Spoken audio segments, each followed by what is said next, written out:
Hello everyone, how are you? I hope you all are staying at your homes and taking all your precautions. So, welcome into the class 8th of Science.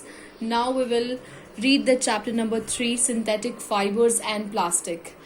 Actually, we continues this because हमने पढ़ लिया था ये chapter.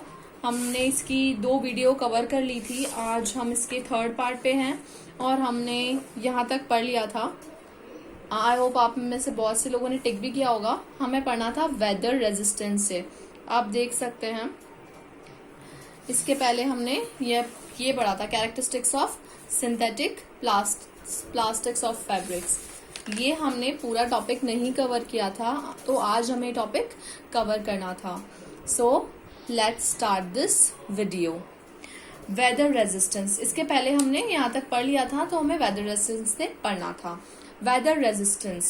What is weather resistance? Synthetic plastics are not affected by air, water, soil, etc. जो synthetic plastics होते हैं वो air से, वाटर से, सॉइल से अफेक्टेड नहीं होते हैं. They are non biodegradable. ये क्या होते हैं? नॉन बायोडिग्रेडेबल होते हैं. That is why they are use to store all kind of things including chemicals. इसीलिए क्या होता है, ये हर तरह की चीजों को इंक्लूड, यानी कि केमिकल्स को भी इंक्लूड कर लो, इन सबको स्टोर करने में काम में आते हैं. लाइट वेट, सबसे बड़ी बात ये लाइट वेट होते हैं. सिंथेटिक जो प्लास्टिक मटेरियल्स होते हैं वो काफी ज्यादा लाइट होते हैं और काफी ज्यादा स्ट्रांग होते हैं. And durable as compare to natural plastic material such as wool, jute and etcetera. और जो वूल होता है, जूट होता है, ये जो नेचुरल प्लास्टिक मटेरियल्स हैं इनके कंपेयर में काफी ज्यादा स्ट्रांग होते हैं और लाइट वेटेड होते हैं. ठीक है. और so this is the very very good thing. तो हम क्या करते हैं, हम वुल लें, जूट लें, इससे अच्छा हम क्या यूज करते हैं, light weighted synthetic plastic materials use करते हैं, बिकॉज ये हमें थोड़ा चीप भी पड़ता है. Okay. So third point is chemical resistance. Synthetic plastics are much resistive against strong chemical such as acids and alkalies. ठीक है, अल्कलीज. तो जो सिंथेटिक प्लास्टिक्स होते हैं वो बहुत ज्यादा रेजिस्टिव होते हैं अगेंस्ट स्ट्रॉन्ग केमिकल्स. जैसे कि एसिड और अल्कली होते हैं, ये क्या है, स्ट्रॉन्ग केमिकल्स हैं. तो इनके लिए ये क्या होते हैं, आर मच रेजिस्टिव होते हैं इनके अगेंस्ट में. However, all natural particles such as cotton, wool, jute and wood, cellulose are affected by acids and alkalis. और लेकिन कुछ जो नेचुरल प्लास्टिक्स होते हैं, नेचुरल प्लास्टिक, लेकिन जो सिंथेटिक प्लास्टिक्स होते हैं वो बिल्कुल इसमें कोई इफेक्ट नहीं पड़ता है. लेकिन जो नेचुरल प्लास्टिक्स होते हैं जैसे कि कॉटन, वुल, जूट, सिल्क, इन सबको थोड़ा सा इससे अफेक्ट पड़ता है. ठीक है, किससे? अल्कलीज और एसिड से. Insulation, plastics are insulators. ठीक है, प्लास्टिक क्या होते हैं, इंसुलेटर होते हैं. और आपने पढ़ा होगा कि कंडक्टर, इंसुलेटर, सेमीकंडक्टर, ये सब क्या होता है. इंसुलेटर यानी कि जो बिल्कुल भी लाइट प्रोड्यूस नहीं कर सकते हैं. Okay. Plastics are insulators. They do not allow heat and electricity to flow through them. ठीक है, तो इनमें से ये अलाउ नहीं करते हैं कि कोई भी इलेक्ट्रिसिटी या फिर कोई हीट इसमें फ्लो नहीं हो सकती. ठीक है, आप इस लाइन का मतलब यही है कि आपने हमेशा देखा होगा कि प्लास्टिक में कभी करंट नहीं आता है. ठीक है, करंट नहीं आता मतलब यानी कि इसके अंदर ना तो इलेक्ट्रिसिटी ना फिर कोई हीट फ्लो हो सकती है, because they are insulators. That is why electric wires are covered with plastic coverings. इसीलिए जो इलेक्ट्रिक वायर्स होते हैं उनको किससे कवर किया जाता है, प्लास्टिक कवरिंग्स की. क्योंकि जो इलेक्ट्रिक जो वायर्स होते हैं उनके अंदर कितना करंट होता है. ठीक है, क्योंकि इनके अंदर इलेक्ट्रिक करंट फ्लो होता ही है, काम ही है ये इनका. ठीक है, तो हम उनको क्या करते हैं, प्लास्टिक से कवर कर देते हैं, ताकि उसमें क्या होता है, अगर हम उसको छू भी लें तो हमें करंट नहीं आए, इसलिए. Okay. And handles of screwdrivers are made of plastics. आपने देखा होगा जो हैंडल, स्क्रू ड्राइवर देखा है आपने, स्क्रू ड्राइवर, उसका जो हैंडल होता है वो भी किससे कवर होता है, प्लास्टिक से. क्योंकि उसमें भी क्या होता है, करंट आ सकता है. इस वजह से जो ऐसी चीजें होती है जो इलेक्ट्रिसिटी जिसमें फ्लो कर सके, वो चीजों को हम ज्यादातर प्लास्टिक से कवर कर देते हैं ताकि करंट नहीं आ पाए. Fifth point is toughness of tensile strength. Synthetic plastics can withstand a lot of force without getting broken. सबसे बड़ी बात, जो सिंथेटिक प्लास्टिक्स होते हैं वो क्या कर सकते हैं, बहुत ज्यादा भार उठा सकते हैं, ठीक है, बहुत सारा भार सहन कर सकते हैं। जैसे कि एक एग्जांपल है, a thread of synthetic fibres can withstand a lot of weight compare to thread of cotton of same thickness. तो हमें एक एग्जांपल ये दिया हुआ है, अगर हम एक क्या लेते हैं, एक थ्रेड लेते हैं। थ्रेड मतलब आप सभी को पता है, थ्रेड मतलब होता है धागा। हम एक धागा लेते हैं, एक तो कॉटन का धागा लेते हैं जो नॉर्मल जिससे हम कपड़े सिलते हैं ना, एक तो वो वाला थ्रेड लेते हैं, और एक नायलॉन का थ्रेड लेते हैं। नायलॉन धागा देखा है ना आपने, जो जिसमें हमारी ज्वेलरी भी बनाई जाती है, ठीक है, जिससे यूज करके एक नायलॉन का थ्रेड ले लेते हैं। अब उनमें से आप ये कंपेयर कर सकते हैं कि कौन ज्यादा भार उठा सकता है, फिर कौन ज्यादा स्ट्रांग होता है। तो ऑब्वियसली कॉटन बिल्कुल स्ट्रांग नहीं होता है, कॉटन के कंपेयर में नायलॉन बहुत ज्यादा स्ट्रांग होता है। ओके, सो आई होप आपका ये पॉइंट क्लियर हो चुका होगा। Point number 6, appearance. Synthetic plastic materials can be made as transparent as glass. जो सिंथेटिक प्लास्टिक मटेरियल, जैसे प्लास्टिक होती है, प्लास्टिक क्या होती है, ट्रांसपेरेंट भी बनाई जा सकती है, ठीक है। प्लास्टिक क्या होती है, ट्रांसपेरेंट होती है ग्लास की तरह, ठीक है। तो ये इसका अपीयरेंस होता है कि प्लास्टिक दिखती कैसी है। जो सिंथेटिक प्लास्टिक होती है, आपने कितने सारे प्लास्टिक की चीजें हम यूज करते हैं हमारी डेली लाइफ में, हमारे आसपास आप अभी भी देख लो, कुछ ना कुछ बॉक्स पड़ा होगा, कुछ भी पड़ा होगा प्लास्टिक का, तो वो क्या होती है, ट्रांसपेरेंट होती है। Further more they can be made in any desired colour और texture and can be used for making a large variety of household products. तो जो ये सिंथेटिक प्लास्टिक मटेरियल्स होते हैं, उससे हम क्या कर सकते हैं, बहुत सारे अलग अलग डिजायर्ड कलर्स में और अलग अलग टेक्सचर्स में हम इसको बना सकते हैं, और इनको बहुत ही ज्यादा वैरायटी, मतलब जो हाउस होल्ड प्रोडक्ट होते हैं, यानी कि जो घर के हमारे सामान होते हैं बहुत सारे, उसमें सबसे ज्यादा यूज होता है जो होता है प्लास्टिक। आप अभी भी आपके आसपास देख लीजिए, बहुत सारी चीजें, चेयर, कोई भी डब्बे हो गए, कुछ भी हो गया, हर चीज प्लास्टिक से बनी है आज तक, ठीक है। अब हम आते हैं, आपको समझ में आ गया होगा कि जो सिंथेटिक प्लास्टिक है हमारे लिए किस तरह से यूजफुल है हमारी लाइफ में। अब हम पढ़ेंगे raw materials for synthetic plastics. जो सिंथेटिक प्लास्टिक की अभी हमने बात करी, इतनी देर से हम वही पढ़ रहे हैं, तो उसके रॉ मटेरियल क्या क्या होते हैं, ठीक है। Raw materials for synthetic plastic के लिए raw materials, petroleum products such as ethene, propene, benzene, toluene etcetera are the raw materials for the synthetic plastics. तो अगर सिंथेटिक प्लास्टिक के रॉ मटेरियल की बात करें तो क्या क्या आ जाते हैं, सारे जितने भी पेट्रोलियम प्रोडक्ट्स हैं, इथीन, प्रोपीन, बेंजीन, टोल्यूइन, ठीक है, ये सब आ जाते हैं। ये सब बेटा कंपाउंड्स होते हैं जो आप अपनी प्रीवियस हायर क्लासेस में ही पढ़ेंगे। अभी आपके प्रीवियस यानी कि आप जैसे अभी 8th क्लास में, तो आपको 9th क्लास में इसके बारे में जानने को मिल जाएगा, और आप जैसे जैसे बड़ी क्लासेस में जाओगे आपको इनकी बहुत ज्यादा डिटेल होती जाएगी, ठीक है। अभी आपके यहाँ पे ये चीजें इतनी डिटेल में नहीं है, ओके। सो आप सिर्फ इतना सा जान लो कि ये कंपाउंड्स होते हैं। तो ये क्या होते हैं, रॉ मटेरियल्स होते हैं सिंथेटिक प्लास्टिक के। These materials are either directly polymerized or first converted into a suitable monomers। सबसे पहले जो ये मटेरियल्स होते हैं उनको क्या करा जाता है, पॉलीमराइज्ड किया जाता है सबसे पहले, फिर इनको कन्वर्ट कर दिया जाता है सुटेबल मोनोमर्स में chemically, and then polymerised to form synthetic plastics, और फिर वापस से इनको क्या किया जाता है, पॉलीमराइज करवाया जाता है सिंथेटिक प्लास्टिक बनाने के लिए। आई होप समझ में आ गया होगा। क्या करते हैं, जो ये जितने भी कंपाउंड्स इनको पॉलीमराइज किया जाता है इन मटेरियल्स को, और फिर उनको कन्वर्ट कर दिया जाता है सुटेबल मोनोमर्स में, फिर उसके बाद वापस से इनको पॉलीमराइज किया जाता है सिंथेटिक प्लास्टिक्स बनाने के लिए। Kinds of synthetic plastic. अब सिंथेटिक प्लास्टिक पे भी कितने काइंड्स के होते हैं, synthetic plastics are classified under the following heads. First is thermoplastic and second is thermosetting plastic. तो जो थर्मोप्लास्टिक होता है उसके बारे में पढ़ते हैं सबसे पहले हम, ये होता क्या है क्या नहीं है। Thermoplastic soften easily on heating and can molded into a new shapes।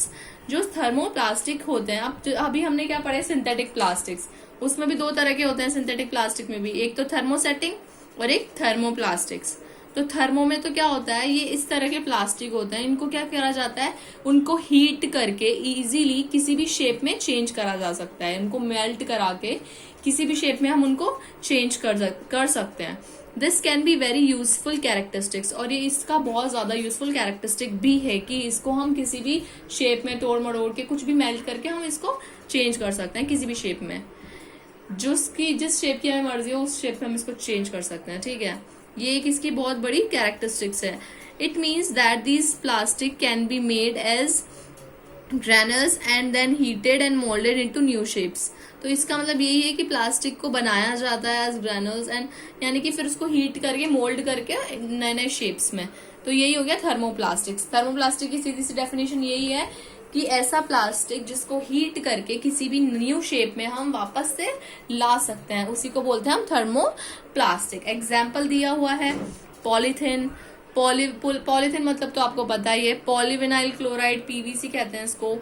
Polystyrene, nylon, terylene are the example of thermosetting plastics. तो ये सारे जो टेरेलिन, नायलॉन, ये सब क्या है, पॉलीथिन, ये सब थर्मोप्लास्टिक के एग्जाम्पल्स हैं। अब हम पढ़ेंगे थर्मोसेटिंग प्लास्टिक्स क्या होती है।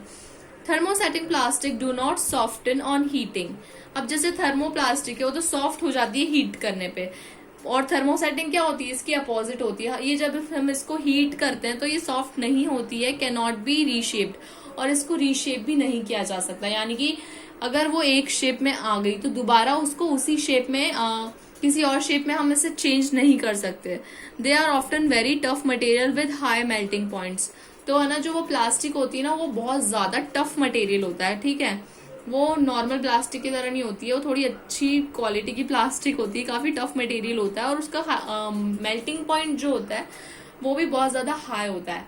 हाई मेल्टिंग पॉइंट से आपको यहाँ पे मतलब है कि अगर हम उसको मेल्ट करवाएं, नॉर्मल प्लास्टिक तो फटाफट से मेल्ट हो जाती है और फटाफट से किसी भी शेप में आ जाती है, लेकिन जो ये प्लास्टिक होती है थर्मोसेटिंग प्लास्टिक्स, वो बहुत ज्यादा टफ मटेरियल होता है, इसलिए वो इजीली मेल्ट नहीं हो पाती है और किसी और शेप में चेंज नहीं हो पाती है, तो हम इसको रीशेप्ड नहीं कर सकते हैं। इसके हमारे पास कुछ एग्जाम्पल्स हैं, आपको दिए हुए हैं, आप कुछ देख लीजिए।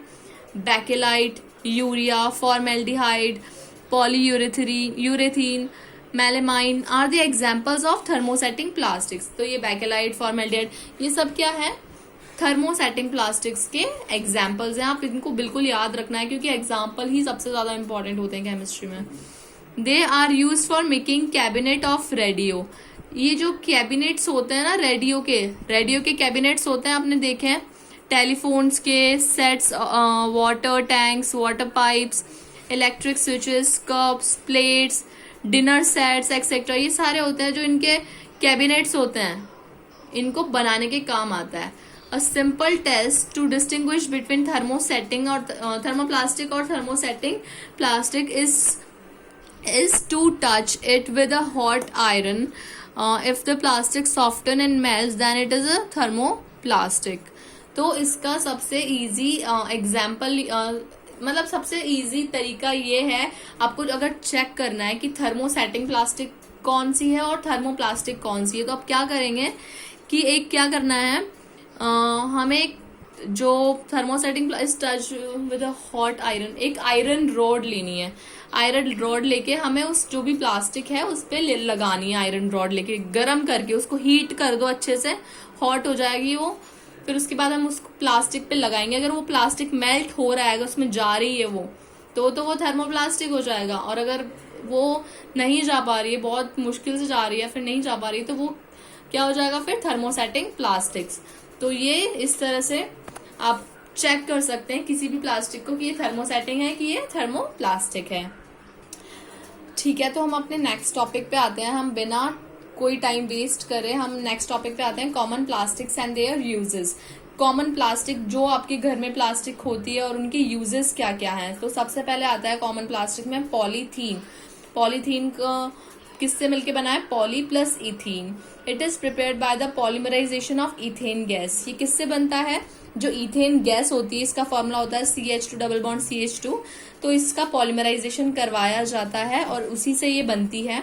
It is insoluble in all kinds of solvents. ये यानी कि इनसॉल्युबल होती है, यानी कि किसी भी सॉल्वेंट में, किसी भी सॉल्यूशन में ये डिसॉल्व नहीं हो पाती है, इसलिए ये इनसॉल्युबल होती है। And is not attacked by strong chemicals, और ये अलग जो स्ट्रॉन्ग केमिकल्स होते हैं जैसे कि acids, alkali, furthermore it is not biodegradable.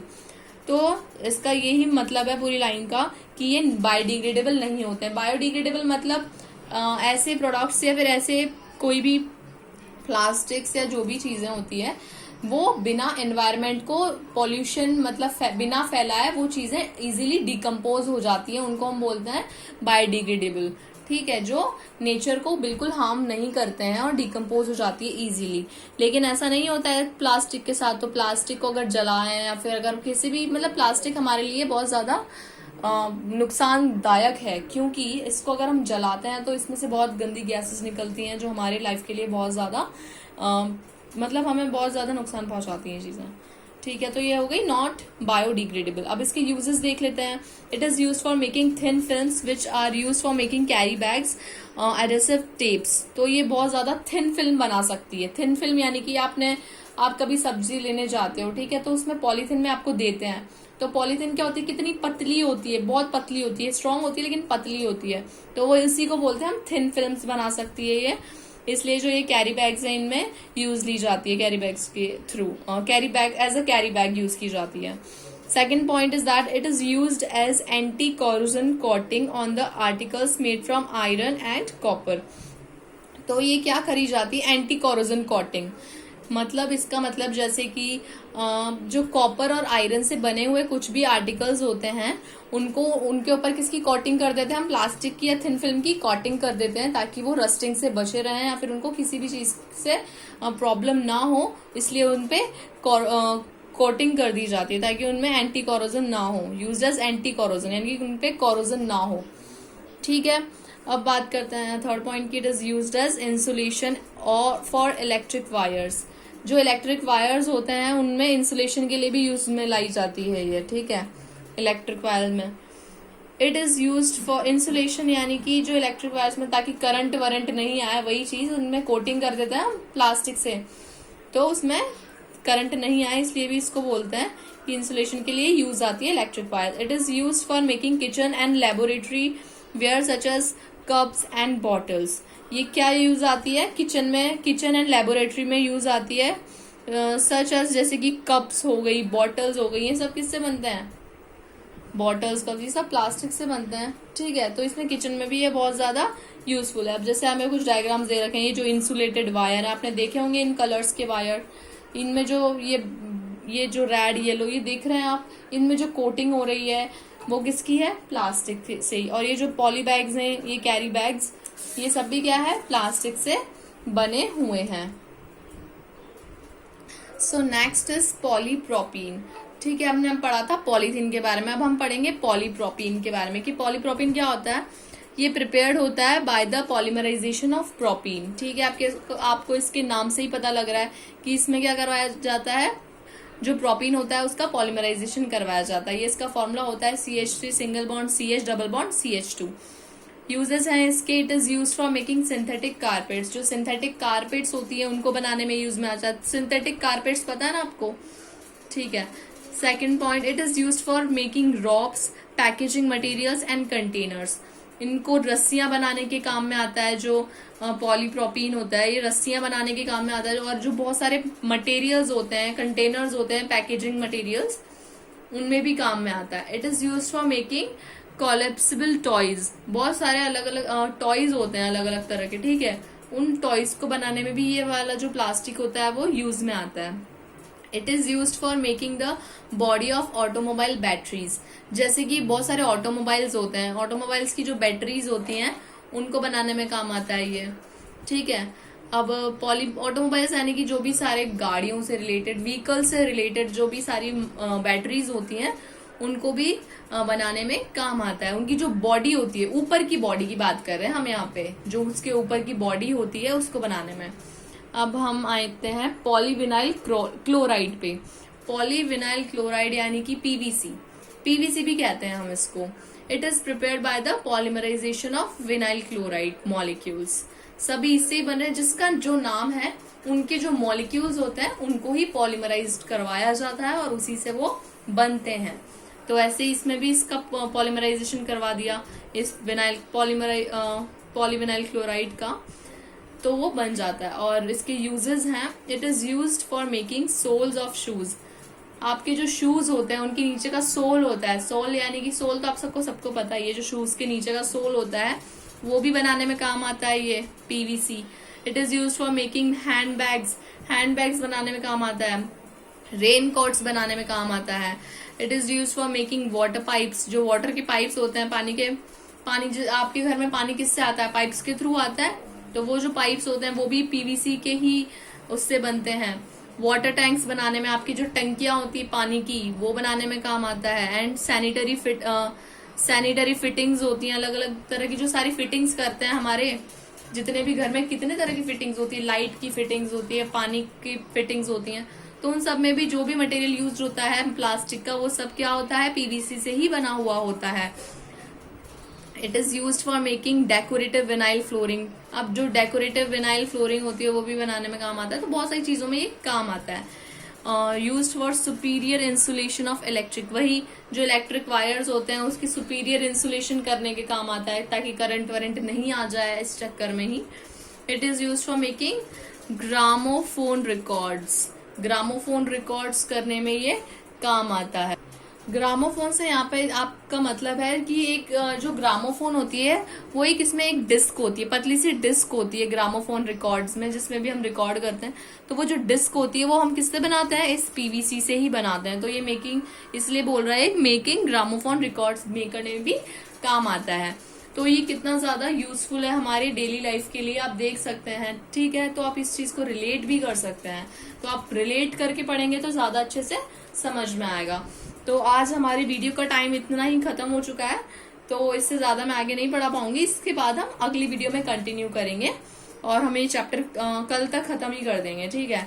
तो यहाँ तक सभी बच्चे प्लीज इसको अभी यहाँ तक रीड कर लेना। मैंने यहाँ तक पढ़ा दिया है आपको, पीवीसी तक पढ़ा दिया है यहाँ तक, तो यहाँ तक सब बच्चे रीड करके आना। और तब तक के लिए stay home, stay safe and thank you, bye bye.